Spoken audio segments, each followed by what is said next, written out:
네, 다음 주 전국 전망하겠습니다. 장성호 배재대 교수, 이종훈 정치평론가 나와 있습니다. 어서 오십시오. 예, 안녕하세요. 안녕하십니까. 네, 안녕하십니까. 자, 새누리당은 내일 모레 단독으로라도 예산안 상정하겠다. 민주당은 자체적으로 지금 단독 심사하겠다라는 입장인데, 자, 우선 양당의 의도가 어떤 것인지 해설부터 좀 한번 해주시죠. 장 교수님부터. 지금 이렇게 강공으로 서로 나오는 것은 정쟁을 회피하기 위한 면피용이 아닌가. 이렇게 생각하고 그 이면적인 것은 자신들의 어떤 여나 야나 지금까지 기존에 주장해왔던 것을 획득하기 위한 어떤 협상용으로 이렇게 상대방을 협박하는 것 같습니다. 그러나 국민과 민생을 앞두고 정치권에서 이렇게 국민을 볼보로 해서 이런 모습을 보이는 것은 참 웃기는 일 아니지 않습니까? 예, 그래서 예. 지탄받아야 마땅하다. 저는 그렇게 되고 네. 그리고 이것을 법적인 절차에 따라서 정상적으로 처리를 해야 된다고 봅니다. 예. 박사님. 뭐 예산안 처리는 지금 이미 늦어진 상황이죠. 네. 그러니까 원래로 법정 시한이 이제 내일 모레인데 예. 그때 처리 못하니까 일단 상정이라도 하겠다. 이게 지금 새누리당의 생각인 것 같습니다. 예. 민주당은 지금 뭐 사실상 그 국회 일정을 거부하고 있는 상황이기 때문에 들어올 수도 없는 그런 그 상황이 돼버린 거죠. 네. 이런 그 경색 국면이 당분간 이어질 수밖에 없는 그런 상황이어서 예산안 상정도 중요하지만 사실은 더 중요한 게 심의 아니겠습니까? 예. 특히 부실심의가 되지 않도록 해야 되는데 이번에도 부실심의가 되는 거 아닌가? 결산도 이미 부실심의로 끝났는데 예. 예산안도 그렇게 갈 가능성이 높지 않나 이렇게 생각이 되네요. 단독 상정하겠다는 여당 방침에 대해서는 어떻게 생각하십니까? 뭐 여당으로서는 불가피했던 측면도 분명히 있다 이렇게 생각을 합니다. 예. 그러니까 뭐 법정 기한까지 처리도 못했는데 상정조차 못한다 이러면 국민들이 그 부분에 대해서는 결코 좋게 얘기할 수가 없는 거죠. 예. 마찬가지로 민주당도 약간은 부담은 느낄 것 같습니다. 그러니까 예산안과 같은 이런 특히 그 민생과 직결된 부분에서 민주당이 아무리 물론 정치적인 그런 다른 이슈들이 있다 하더라도 너무 또 이 방관자적인 자세를 취한다든지 또 협력을 안 한다든지 이거는 또 조금 별로 긍정적이지 않기 때문에 네. 제가 보기에는 뭐 월요일 날 정도에 기류가 조금 바뀔 수도 있다. 일단 상정하는 거에 대해서는 동의하고 나설 가능성도 없잖아 있다 이렇게 생각합니다. 민주당의 기류가요? 네, 그렇습니다. 아, 이게 사실은 12월 2일까지 처리하라는 게 헌법에 나와 있는 거거든요. 그럼요. 헌법에. 예, 그냥 맞습니다. 법도 아니고 헌법에 나와 있는 건데, 뭐 11년째 이제 올해로 이 헌법을 어기게 됐고, 국회가 11년째. 그리고 작년에는, 그러니까 올해죠. 올해는 57년 만에 해를 넘겨서 올해 예산안을 올해 통과시켰거든요. 1월 1일에. 올해도 지금 여야가 하는 걸로 봐서는 그렇게 되지 않으리라는 보장이 없는 것 같거든요. 어떻게 전망하십니까, 교수님은? 지금 처리를 별개로 해서 여야 간 지금 핵심적인 쟁점사항이 너무 많습니다. 그것을 저런 예산안을 놓고 타협을 하려고 하기 때문에 작년과 똑같은 재판이 벌어지지 않을까 저는 그렇게 보고 예. 준예산까지는 가지 않겠죠. 뭐 지금까지 우리 정치가 그렇게 해왔기 때문에 예. 막판 벼락치기를 해가지고 예. 뭐 졸속으로 처리를 하겠지만 그것이 정치권이 도대체 할 도리라고 생각하지 않습니다. 네. 박사님은? 제가 보기에는 올해 경우에도 해를 넘길 가능성이 상당히 높아졌다 이렇게 봅니다. 예. 일단 악재들이 지금 많이 터져 있는 상황 아니겠습니까? 네. 특히 민주당은 이제 특검 그 도입과 관련해서 사실상 예산안하고 지금 연계를 해놓은 거나 좀 다름이 없는 그런 그 국면이죠. 거기에 또 그 임명 동의안 문제까지 좀 더 불거져서 더 더해진 상황. 그러니까 어떻게 보면 상처난데 지금 더까지 난 그런 그 상황이다 보니까 민주당 내부 사정 때문에라도 예산안 심의에 좀 들어오기가 좀 쉽지 않은 그런 그 상황이라는 거죠. 예. 이런 것 때문에 그 전체적으로 그 뒤로 밀릴 수밖에 없는 상황이다. 결국은 새누리당이 뭐 그냥 빨리 졸속으로 처리를 해서 직권 상정을 하든지 해서 예산안을 처리를 할 수는 있을 텐데 예. 얼마 전에 그 임명동의안을 사실상 직권상정에서 처리한 상황에서 또 그 예산안을 직권상정했을 경우에는 그거 역시 또 별로 긍정적이지 않는 그런 측면이 있는 거죠. 여론 역풍이 불 수도 있고. 예. 그러다 보면 결과적으로는 이게 또 해를 넘길 가능성이 있지 않나 이렇게 생각을 하고요. 네. 저는 개인적으로 이렇게 생각을 합니다. 그러니까 예산안을 설령 그 시한을 넘기더라도 제대로 심의를 해서 하는 것이 더 중요하다. 물론 시한을 지키는 것도 중요하지만 지금 뭐 결산도 굉장히 부실하게 된 데다가 예. 예산 심의까지 부실하게 되게 되면 이거 정말 그 심각하거든요. 그게 제대로 심의를 안 하게 되면요. 어떤 네. 문제가 발생하는 건지 그걸 좀 더 좀 설명을 해 주시죠. 우리 국민들 입장에서요. 그러니까 이런 거죠. 그러니까 법하고 예산이 정책의 중요한 그 두 수단 아니겠습니까? 예. 그래서 이제 법안 처리와 동시에 이제 예산안 처리가 이제 이루어져야 되는 것이고 이게 이제 정부가 이미 잡아놓은 예산안이 있습니다만은 예. 그 중에서 검토할 건 검토를 해서 또 수정할 건 수정을 하고 이렇게 반영을 해가지고 이제 대학 가는 거죠. 물론 정부가 어느 정도는 틀을 잡아놓은 것이기 때문에 거기 약간 이제 손질을 한다 이런 개념일 수도 있겠습니다만 그럼에도 불구하고 이 정부가 지금 뭐 재정 적자 문제도 있지만 상당히 방만하게 운영하는 부분도 상당히 많거든요. 예. 그런 부분은 바로 잡아야 되는 부분이 분명히 있는 거고요. 그렇기 때문에 그리고 또 이번 같은 경우에는 특히 그 박근혜 정부 들어서 첫 그 예산입니다. 예. 그래서 향후 5년 동안에 이제 그 할 사업들이 어떻게 보면 기초를 닦는 그런 과정인 거죠. 그 부분과 관련해서 민생과 굉장히 직결되는 부분들이 많이 있고 국민들이 그 부분은 사실은 굉장히 꼼꼼하게 따져서 하더라도 할 건 하고 예. 말 건 말아야 되는 그런 그 상황인 겁니다. 그러니까 야당 입장에서도 그걸 제대로 챙겨야 되는 것이고 예. 새누리당 입장에서도 사실은 뭐 대선 때 여러 가지 공약을 했지만 그럼에도 불구하고 좀 부적절한 것들은 좀 덜어내는 작업들이 필요한 거거든요. 어떻게 보면 박근혜 정부 들어서 첫 그 정기국회 첫 예산안이기 때문에 굉장히 중요하다. 네. 그렇게 봐야 되겠습니다. 자, 이렇게 제가 보기에는 예. 책임 있는 집권 여당으로서 자세를 직시를 해야 된다고 봅니다. 예.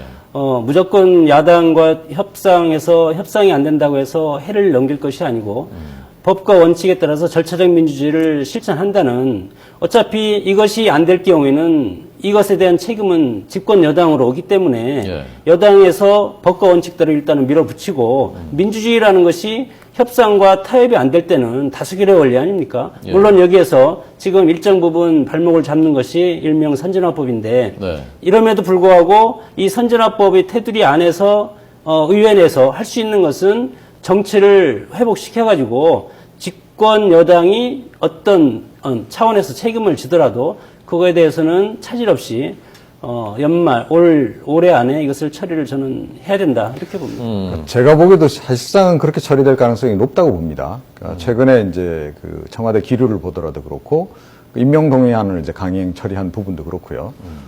예산안도 그렇게 강행 처리할 생각을 기본적으로 가지고 있는 것 같습니다. 박근혜 대통령도 그런 것 같고 새누리당은 당연히 이제 그 기조에 따라서 이제 움직이는 이제 그런 그 형국이긴 한데 예. 이런 것이 과연 바람직한지에 대해서 좀 심각하게 고민을 좀 해볼 필요는 있다는 거죠. 예산안에 대해서는 의장이 직권상정할 수 있게 되어 있습니까? 지난 국회 선진화법 때문에 천재지변이라든가 몇 개 아주 엄격하게 해놓지 않았습니까? 예산안 어떻게 되어 있습니까? 규정이? 뭐 예산안도 마찬가지죠. 마찬가지인데 직권상정을 거의 불가능하다 이렇게 보기는 어려운 겁니다. 그리고 특히 지난번에 이제 임명동의안 처리 과정에서 그랬는데 국회 선진화법을 규정대로 정확하게 적용을 하자면 직권상정 의장이 직접 그렇게 상정해서 처리하면 안 되는 거죠. 그럼에도 불구하고 관례를 얘기를 하고 그러면서 이제 처리를 한 겁니다. 이게 결과적으로 임명동의안은 뭐냐면 사실은 엄밀하게 말하면 직권상정, 국회법상으로는 직권상정은 아닌 거 아닙니까?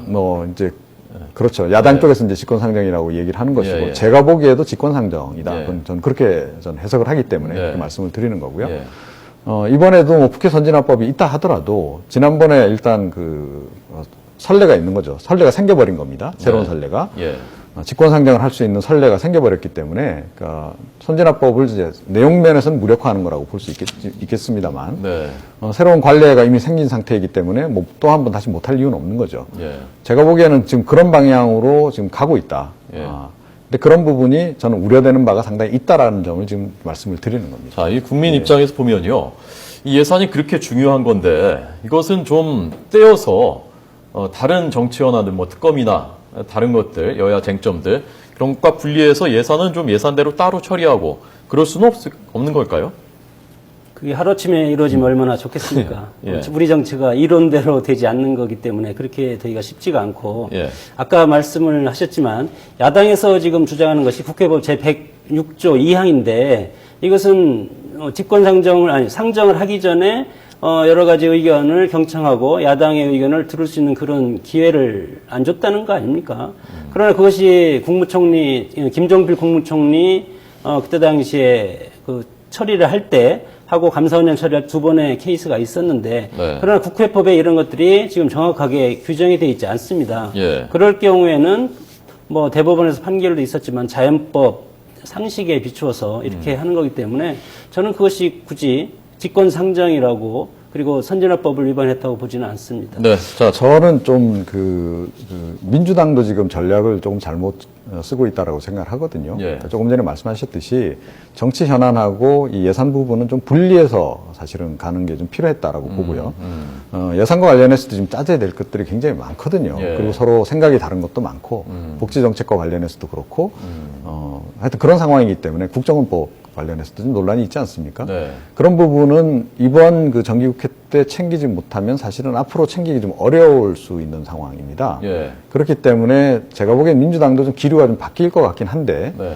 개인적으로는 좀 빨리 전환을 해서 예산심의에는 들어가는 게 좋겠다. 예. 그리고 예산심의에 들어가서 어떻게 보면 그 시안에 얽매이지 말고 철저하게 좀 검증을 제대로 해서 예산안을 세팅을 하는 것이 지금 필요한 시기가 아니냐, 국가적으로는. 예. 그렇게 자, 두 보는 거죠. 분한테 좀 여쭤보고 싶은 오늘 주제가 있는데요. 어제 문재인 의원이 지금 대선 끝난 지 1년 채 안 됐지 않습니까? 작년 12월 16일에 대선했고 지금 11월 30일인데 어제 11월 29일이었는데 기회가 주어진다면 회피하지 않겠다라고 하면서 4년 뒤에 대선에 나서겠다라는 뜻을 사실상 밝혔습니다.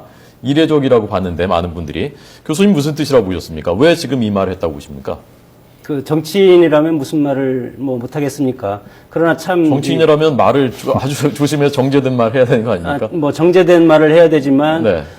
우리 국민들이 우리 정치의 수준을 못 따라가지 않습니까? 네. 너무 차원이 높아가지고 어제 안철수 의원도 그랬지만 그러나 지금 문재인 의원이 그 말을 할 때는 아니다. 예. 오히려 지금 정치적인 책임을 질 때인데 이것을 지금 그러니까 차기 대선을 향한 어떤 뉘앙스를 풍겼다는 것은 예. 권력욕에 굶주린 정치인, 문재인 이렇게 저는 고착화시킬 여지도 있고 그리고 지금 정상적인 지도부 김한길 체제에 대해서 민주당에 대해서 과연 국민들이 어떻게 볼 것인가. 예. 민주당의 위성도 같이 추락하는 겁니다. 그래서 정치인의 발언으로서는 적절치 못한 시점이었다. 네. 때와 장소가 있는데 그것을 잘못 선택한 것 같습니다. 예, 적절치 않은 시점이었다. 박사님은. 본인 개인의 입장에서는 이제 불가피했던 측면이 있을 거라고 봅니다. 예. 그러니까 지금 뭐 안철수 신당이 등장하는 상황에서 민주당 자체가 지금 와해될 수도 있는 이제 그런 거기 때문에 그걸 좀 지켜야 되는 거죠. 특히 그 민주당의 핵심 세력이 친노계인데 친노계에서는 어찌됐건 좌장 아니겠습니까, 본인이. 그것도 친노계를 끌고 가야 차기 대선도 또 볼 수 있는 거고, 바라볼 수 있는 거고. 그렇기 때문에 1차적으로는 당내 수습용 의도가 상당히 있었고요. 그와 동시에 그 내년 지방선거와 관련해서 결국은 친노계가 당내에서 주도권을 다시 회복을 해야 예. 쉽게 해서 당권을 다시 쥐는 상황이 와야 그 공천에 영향을 미칠 수가 있습니다. 그렇게 해서 사실은 지방의회, 그러니까 풀뿌리에 그 친노계들을 많이 심어 놓는 것이 그 다음 총선이나 대선에 유리한 거죠. 당내 경선을 하더라도. 그 두 가지 포석에서 나온 발언이다. 그렇게 이제 봐야 되겠습니다. 그럼에도 불구하고 예. 일반인들의 관점, 그러니까 일반 국민의 관점에서 보자면 문재인 의원이 어찌됐건 지난 대선에서 패배를 하지 않았습니까? 예. 또 단일화 과정에서 그렇게 긍정적인 모습을 보여주지도 못했던 것이고 또 최근에 그 NLL 대화록과 관련한 또 그 약간 엇박자를 냈던 부분도 분명히 있는 것이고요. 네. 그런 책임론이 여전한 상태에서 좀 너무 빨랐다. 예. 그거 이제 볼 수 있겠죠. 예. 저는 거기에서 딱 한 가지만 더 말씀드리고 싶은 것이 이제 김한길 체제가 내년 공천까지 지금 잡고 있지 않습니까? 예. 그러나 지난번에 어제 김한길 대표가 한 말이 대표적을 걸겠다고 했습니다. 지금 특검이라든가 지금 국회 상황과 관련해서 이것에 큰 저는 의미가 있다고 봅니다. 그러면 김한길 체제가 조기 강판을 당하면 예. 그다음에는 친노계가 전면으로 등장하지 않을까. 네. 그것을 친노계가 지금까지 노리고 NLL이라든가 특검이라든가 이런 것을 강하게 주장하고 있지 않는가. 저는 이런 정치적인 복선이 거기에 깔려 있다고 보기 때문에 예. 문재인 의원의 이 발언보다 그 밑에 지금까지 행태를 보면 친노계의 뜻과 의중을 우리들은 해석을 해야 될 것 같습니다. 지방선거 전에 그러면 당권을 잡겠다는 의도가 있다는 예, 것으로 저는 그렇게 보시면 보겠습니다. 어떻게 생각하십니까? 네, 그런 의도가 당연히 있다고 봐야죠. 조금 전에 근데 말씀드렸듯이. 전당대회는 지방선거 전에는 안 열리게 돼 있는 거죠? 네, 그렇습니다. 예, 근데 미리 조기 전대를 해서 그럼 당 대표를 바꾸겠다는 보관이 있단 말씀이실까요? 뭐 그럴 수도 있는 거죠. 상황이라고 하는 것은. 특히 또 민주당의 지금 상황으로 보면 예. 충분히 그럴 수 있는 겁니다. 특히 안철수 신당이 이제 거의 지금 창당 과정으로 좀 들어가지 않습니까? 그런 과정에서 지금 일부 의원들이 좀 이탈 조짐을 보이고 있는데 이런 이탈 조짐조차도 문단속을 잘 못하게 되면 결국 당대표 책임이거든요. 예. 그리고 최근에도 지금 많이 이야기가 이미 당내에서 지금 많이 나오고 있지만 예. 전략 부재에 대한 부분이 이야기가 많거든요. 네. 또 임명 동의안 부분도 마찬가지였고 예. 예산안 이번에도 심의에 들어가지 않은 부분 그 부분에 대해서도 지금 논란이 상당히 있는 거죠.